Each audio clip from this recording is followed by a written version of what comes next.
The ice beneath us. Winter had settled heavily over Traverse City, Michigan. It was February 10th, 2018, one of those brittle winter afternoons when the air cut deep and the sun, low on the horizon, cast a golden sheen over the snow-covered ground. Birchwood Lane, just outside of town, was quiet. Most people were indoors, riding out the cold front that had gripped the Great Lakes region for over a week. Snowbanks lined the narrow roads, and the surrounding woods wore a silence, broken only by the occasional crunch of a tire or the distant bark of a dog. 7-year-old Mason Carter had begged his mother, Rachel, for just a few minutes outside. The backyard led to a frozen pond, shallow and usually harmless. But despite the warnings posted near the tree line, the curiosity of a boy is a force not easily contained. And on that day, Mason wasn't alone. Bruno, a large brown and black Labrador Shepherd mix, had been with the Carter family for 4 years. He'd been adopted from the local Humane Society in 2014 after being rescued from an abandoned farmhouse west of Petoskey. Since then, Bruno had become more than just a dog. He was a companion, a babysitter, and in the words of Rachel, our son's shadow. Mason bundled up, his small boots crunching through the packed snow as he wandered toward the frozen edge of the pond. Bruno padded beside him, alert but calm, his breath visible in the frosty air. Mason picked up a stick and tossed it lightly across the slick surface. It slid halfway, then stopped. That was all the invitation Mason needed. He stepped forward. The first few steps held. The ice creaked faintly, but not enough to deter him. He laughed, delighting in the slipperiness beneath his feet. Bruno didn't follow. Instead, the dog stood at the edge, his ears twitching, his head tilted. His body was tense. Rachel, inside the house, had gone to the kitchen for just a minute, maybe 2. She told Mason to stay in the yard. She trusted Bruno to stay with him. But she hadn't expected the boy to venture near the pond. What happened next unraveled in seconds. A sharp crack, a splash, and then silence. Bruno barked once, then twice, the kind of bark that slices through windows and bone. Rachel dropped the dish towel and ran. By the time Rachel reached the back porch, the sun was slanting hard against the snow, casting long shadows from the trees. The scene before her was surreal, quiet, except for the frantic barking. Bruno was at the edge of the pond, pacing, barking, turning back toward the woods and then again to the water. Mason was nowhere to be seen. Then Rachel saw it, a hole, jagged and dark, near the center of the ice. Panic clutched her chest. She screamed her son's name. No answer. The pond wasn't deep, no more than 6 feet in the middle.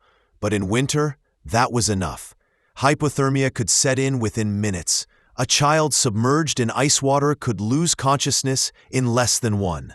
Rachel started toward the pond, but Bruno made it there first.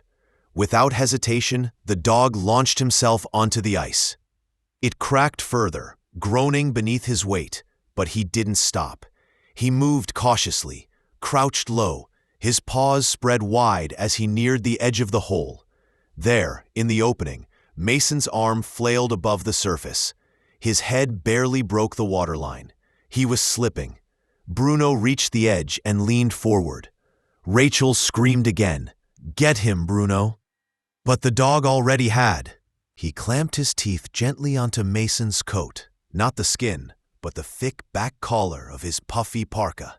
He pulled. The boy slipped. Bruno adjusted, stepped back, pulled again. The ice beneath them cracked further. A chunk splintered off behind him. Time slowed to seconds. The dog's legs scrambled for traction. Then, with one final lunge backward, Mason's upper body came free of the water. Bruno didn't stop. He dragged the boy across the ice, slow, but determined, until they reached the solid edge. Only then did Rachel reach them, falling to her knees. She wrapped Mason in her arms. He was shivering, blue-lipped, but conscious. Bruno stood nearby, panting, ice clinging to his fur. Rachel couldn't stop shaking.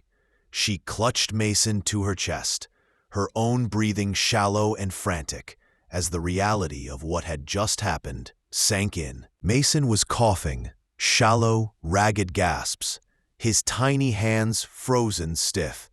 His soaked jacket weighed him down, and his eyelashes were clumped with frost. But he was alive. Bruno circled once, then sat down beside them. His chest rose and fell rapidly. Steam rose from his soaked fur, and Rachel noticed his paws were cut, likely from the sharp edges of the broken ice. She forced herself to move, dragging Mason inside. She kicked the back door open with her boot and rushed him into the living room. She grabbed every blanket she could find. Mason's lips were moving, but the words came out weakly. "I slipped, Mama. I didn't mean to." "I know, baby, I know," she whispered, wrapping him in fleece and laying him near the fireplace. She called 911 with trembling fingers.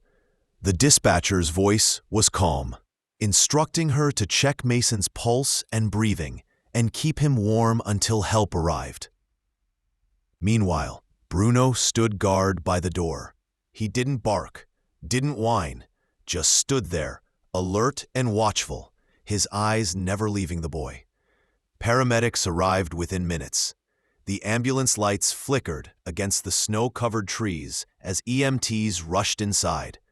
"Core temperature's low," one of them said, as they wrapped Mason in thermal foil and loaded him onto a stretcher. "But he's stable. You got to him just in time." Rachel followed the stretcher out, but paused at the door. "Can I bring the dog?" The medic looked at Bruno, then nodded. "Absolutely." At Munson Medical Center, Mason was treated for hypothermia and mild shock. Doctors were amazed. He'd been in the water for less than 2 minutes, but that had been enough to start a dangerous decline. Had Bruno not acted when he did, the outcome could have been devastating. While Mason rested in a pediatric room with warm IV fluids and oxygen, Bruno lay curled on the floor beneath his bed. Nurses smiled as they passed, occasionally slipping the dog a treat or giving him a scratch behind the ears. News spread fast. By morning, a local journalist had gotten wind of the story. By noon, there were reporters at the hospital, and by evening, the headline was everywhere. "Dog saves 7-year-old boy from icy pond." TV crews arrived the next day. Rachel stood by Mason's bed while local Channel 7 interviewed her. "It wasn't just luck," she told them, her voice cracking. "Bruno, he knew. He barked, he pulled, he saved my son's life." Mason smiled weakly beside her. "He's my best friend," he said. He didn't let go. The footage aired statewide, then nationally. Viewers across the country saw the grainy phone photo of Bruno, soaked, tired, and proud, standing beside his small human companion. Within the week, the Carter family's quiet life in Traverse City had changed. Letters poured in from across the country. Children sent hand-drawn pictures of Bruno with capes and medals. Veterans who had relied on service dogs wrote in, praising Bruno's instincts and loyalty. A retired canine officer from Ohio mailed a handcrafted leather collar with the words "Hero" embossed in gold. The local fire department honored Bruno with a special badge affixed to his harness and named him an honorary rescue dog.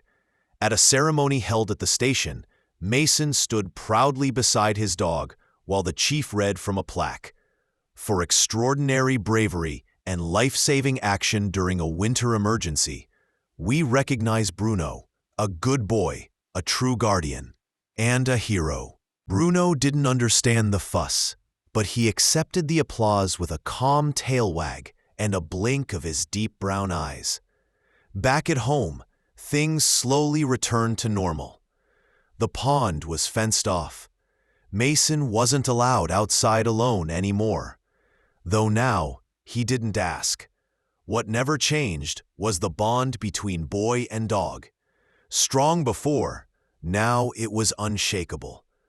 On cold nights, Mason would whisper to Bruno beneath the covers, "You saved me."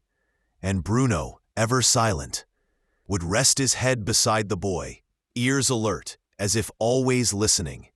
Spring eventually came to Michigan, as it always does, with a slow melt and the heavy drip of thawing ice. The pond in the Carter family's backyard, now fully fenced and posted with bright red warning signs, became a symbol, not of danger, but of survival. Rachel often found herself standing at the kitchen window, staring out at it, replaying that day in her mind. She couldn't forget the moment she saw Bruno leap onto the ice. Nor could she forget the silence that had followed Mason's fall, how deep and hollow it had felt. But that silence had been broken by a bark, one sharp bark that changed everything. In April, the Humane Society of Grand Traverse invited the Carter family to speak at their annual fundraising banquet. Rachel hesitated at first, but agreed, not for publicity, but because she wanted people to understand what animals like Bruno were capable of. She stood at the podium, her hands trembling slightly. "We adopted Bruno thinking we were rescuing him," she began, voice soft. "But it turns out he rescued us." The audience was silent. "I want people to know that love, that instinct, that kind of loyalty, it's real. He didn't think. He just acted. And because of that, my son is alive." When she finished, Bruno stood beside her, tail wagging. He licked her hand gently as the crowd rose in a standing ovation. As months passed, the national attention faded, but the story lived on in Traverse City. Bruno became somewhat of a local legend. Children waved at him from school buses. Shop owners left dog treats near their registers. Elderly neighbors asked for him by name during walks through the neighborhood. But Bruno didn't change. He still woke up early and stretched slowly by the fireplace.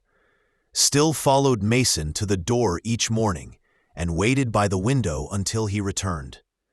Still sat by the porch steps each evening, watching the wind stir the trees. And every night, when Mason crawled into bed, Bruno followed. He would lay at the foot of the bed, head resting on his paws, ears alert in the quiet. One evening that summer, as fireflies blinked across the backyard and the windows were left open to the night air, Mason asked Rachel a question. "Mom, do you think Bruno knows what he did?" Rachel thought for a moment. "Maybe not the way we do," she said. "But I think he knows you matter, that you're his boy." And that was enough. Mason smiled and rolled over. In the soft glow of the hallway light, Bruno lifted his head, and then laid it back down. Bruno lived another 6 years. In the winter of 2024, his muzzle had grown gray, and his steps had slowed. But every day, he followed Mason, now a teenager, to the driveway when he left for school. And every day, he was waiting when Mason came home. On February 10th, 6 years to the day since the pond, Mason did something special. He stood beside Bruno in the backyard, now transformed into a memorial garden. Where the pond once lay, there was now a small stone path, a wooden bench, and a carved plaque that read, "Some heroes don't wear capes. They walk beside us. Thank you, Bruno. 2013-2024. Bruno died peacefully that spring, his head in Mason's lap. People from the neighborhood came to pay their respects. Local news ran a small tribute, and online, thousands of strangers remembered the dog who had once saved a boy from icy water. But for Rachel and Mason, the legacy wasn't about news articles or awards. It was about that moment, in the cold, on the ice, when loyalty meant life, when a dog did what no one else could, when instincts became salvation. And that story lived on, in their hearts, in their voices, and in every soft bark that echoed through the dreams of a boy who had once fallen into the dark and had been pulled back by the warmth of a faithful friend. If this story touched your heart, please don't forget to like, comment, and subscribe. More real-life stories of courage, love, and loyalty are waiting. Let's keep their memory alive, together.